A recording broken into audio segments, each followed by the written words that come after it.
تعلق مع اللہ، اللہ سے تعلق، یہ جڑتا ہے تنہا بیٹھنے میں، تنہا بیٹھنے میں، تنہا بیٹھ کر دعا کرنے میں، تنہا بیٹھ کر استغفار کرنے میں، تنہا بیٹھ کر رونے میں۔ آج میرے بھائیوں اور بہنوں یہ چیز سرے سے ہماری زندگیوں سے خارج ہو گئی ہے۔ آج تنہا بیٹھ کر 5 منٹ سے زیادہ دعا نہیں کرتے ہم لوگ، 5 منٹ سے زیادہ دعا نہیں کرتے۔ کسی اور کے لیے نہیں کرنا ہے، اپنے لیے ہی کر لینا ہے، تب بھی آمادہ نہیں ہے ہماری طبیعت۔ جتنے اہل اللہ، اولیاء کرام اور صلحاء کرام اور اللہ کے اولیاء کے حالات آپ پڑھیں گے تو آپ کو ان کی زندگیوں میں ملے گا، وہ تنہائی میں، رات کی تاریکی میں اللہ کے سامنے گڑ گڑاتے تھے، وہ تنہائی میں۔ آج تنہائی میں عبادت کا مزاج ہی ہمارا ختم ہو گیا، تنہائی کا ذوق ہی ختم ہو گیا۔ عادت ڈالیے تنہائی میں بیٹھ کر اللہ کے سامنے ہاتھ پھیلانے کا۔ کیوں؟ یہاں جو دعا ہوتی ہے اس میں آپ کے دل کا راز کسے پتا ہے؟ آپ کی پریشانی کا کس کو پتا ہے؟ آپ کی ضروریات کا کس کو پتا ہے؟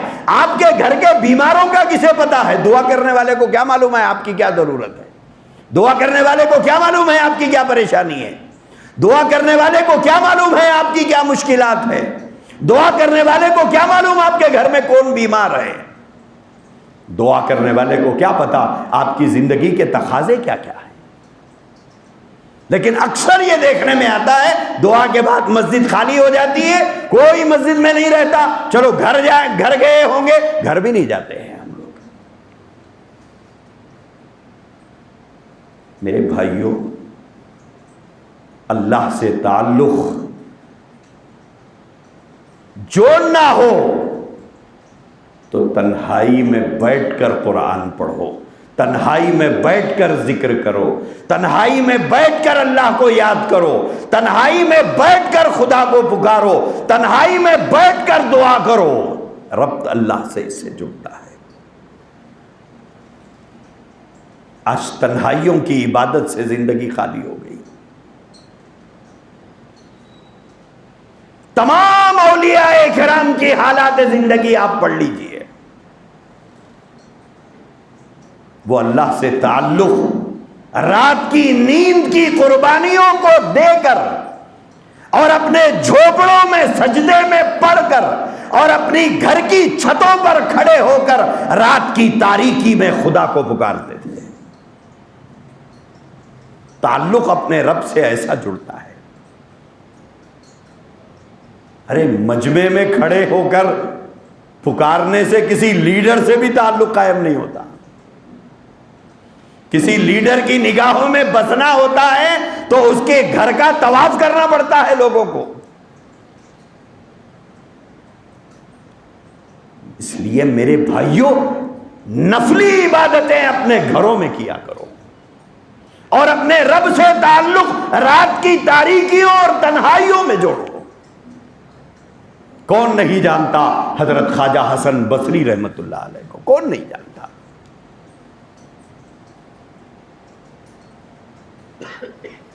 جنہوں نے صحابہ کرام رضوان اللہ تعالی علیہم اجمعین کی آغوش میں تربیت پائی تھی، جنہوں نے صحابہ کرام کا دیدار کیا تھا، صحابہ کرام کی صحبت جنہیں ملی تھی، وہ حضرت خواجہ حسن بصری رحمت اللہ علیہ رات کی تاریکی میں اپنے گھر کی چھت پر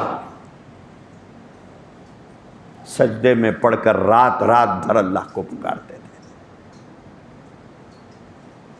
حالانکہ اس زمانے کو اللہ کے نبی علیہ الصلاۃ والسلام نے خیر القرون کا زمانہ قرار دیا تھا، بہتر زمانہ اللہ کے نبی نے بتایا تھا، اور ہم جس زمانے میں ہیں یہ بدترین زمانہ ہے۔ اور وہ بہترین زمانہ تھا. حضور نے فرمایا خیر القرون قرنی ثم الذین یلونہم ثم الذین یلونہم. بہترین زمانہ میرا زمانہ ہے، پھر اس کے بعد کا زمانہ، پھر اس کے بعد کا زمانہ.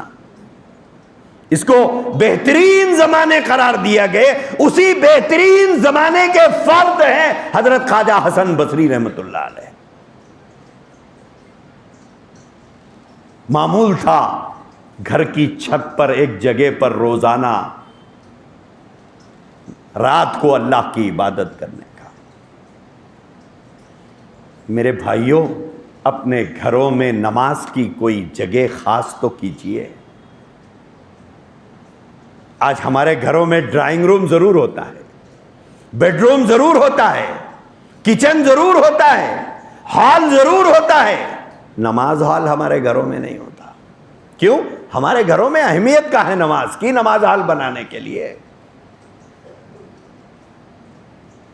نہ چھوٹے گھر میں ہے نہ بڑے گھروں میں ہے. آج ہمارے گھروں میں نماز ہال نہیں بنتا. چلو بھائی جگہ کی تنگی ہے، چھوٹا موٹا گھر ہے وہاں پر نہیں ہے اور بات ہے. بڑے بڑے گھروں میں جانے کا اتفاق ہوتا ہے ہم کو، وہاں پر بھی نہیں ہے. نماز پڑھنے کی جگہ اگر پوچھی جائے تو جانماز لے جا کے بیڈ روم میں بچھا دیتے، مولانا یہاں پڑھ لیجئے.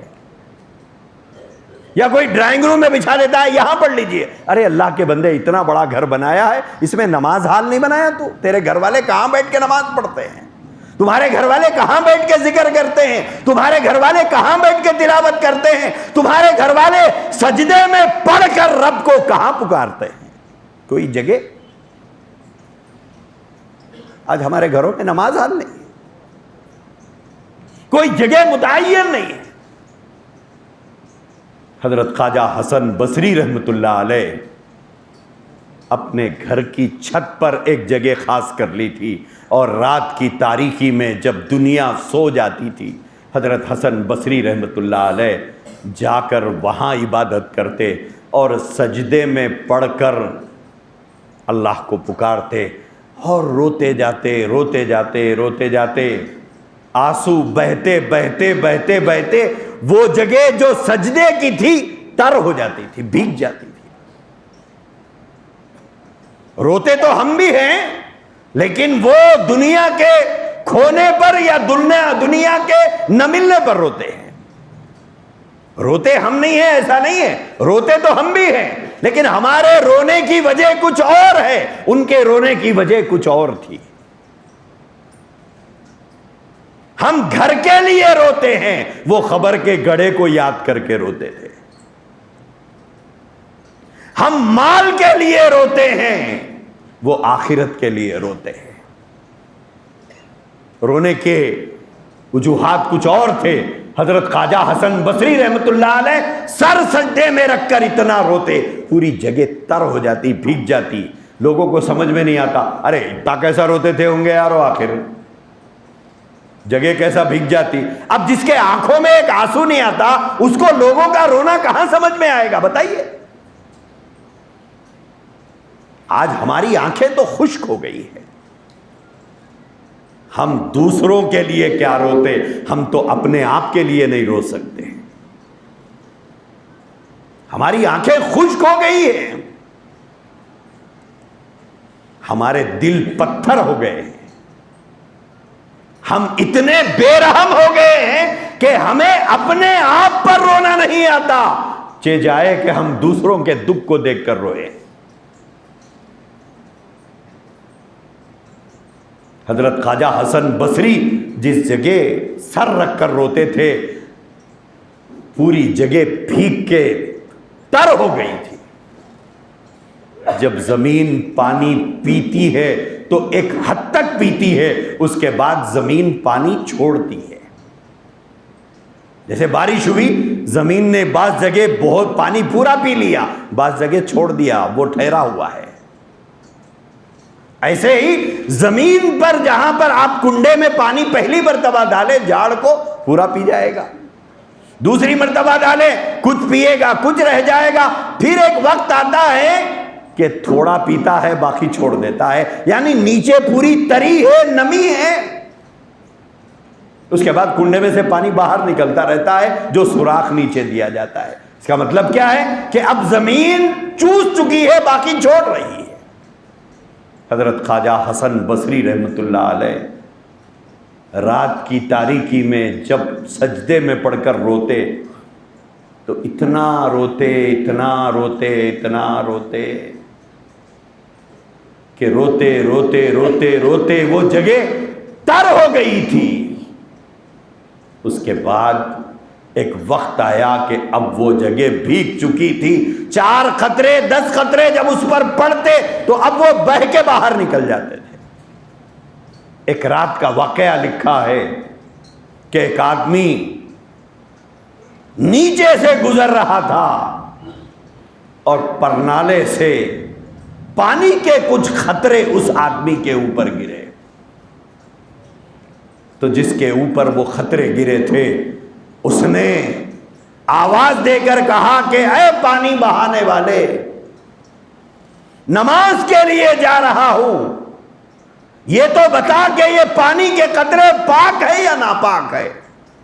کہ اگر پاک ہو تو کوئی بات نہیں، ناپاک ہو تو میں دھو لوں، یہ تو بتا کہ یہ پاک ہے یا ناپاک ہے۔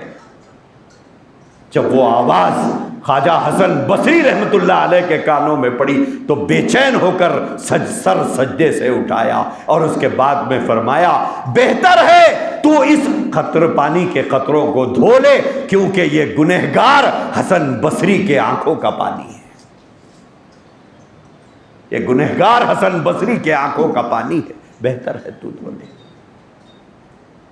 جن کی ولایت، جن کی بزرگی، جن کے تقوی، جن کے طہارت، جن کی پرہیزگاری، جن کی انابت اللہ، جن کا خشیت الہی کے ساتھ زندگی گزارنے کا سارا زمانہ گواہی دیتا ہے، جس کی ولایت میں کوئی شک نہیں، جس کی بزرگی میں کوئی شک نہیں، وہ شخص یہ کہتا ہے کہ میں گنہگار ہوں اور میرے آنکھوں کا پانی یہ آنسوؤں کا پانی ہے، بہتر ہے تو دھو لے۔ جبکہ علماء اکرام کا اتفاق ہے اس بات پر، چاہے آنکھوں کے آنسو کافر کے ہو یا مسلمان کے ہو، پاک ہے۔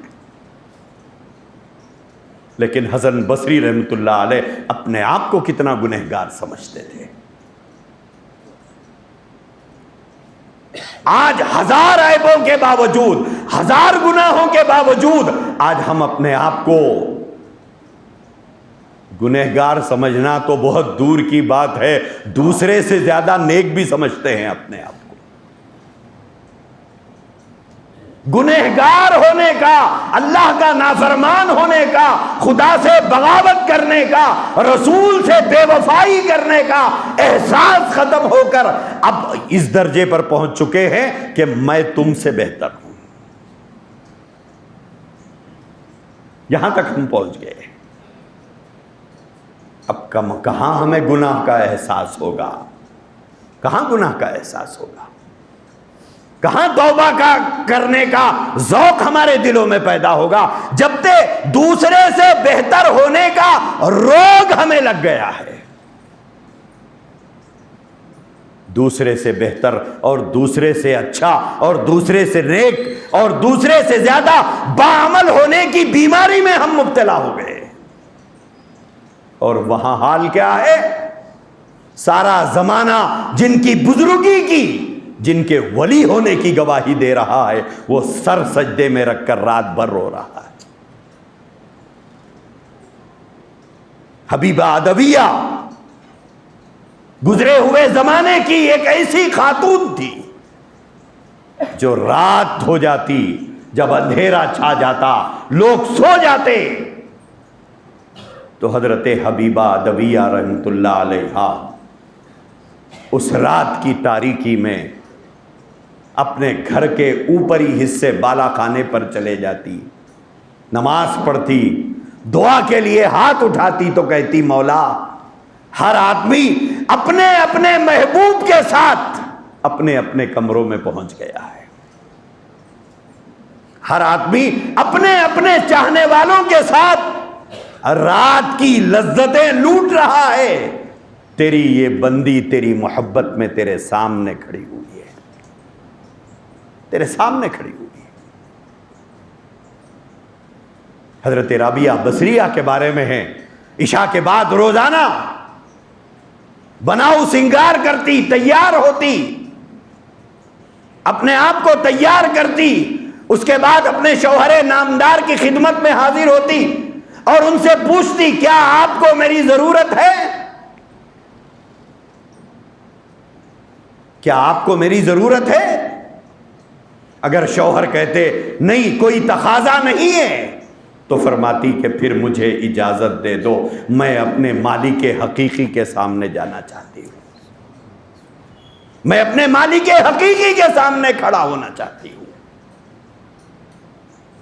میرے عزیز بھائیوں، جتنے اولیاء اور صلحاء کی زندگیاں آپ پڑھیں گے تو اس میں آپ کو ملے گا انہوں نے تعلق اللہ سے قائم کیا ہے تو تنہائیوں میں قائم کیا ہے۔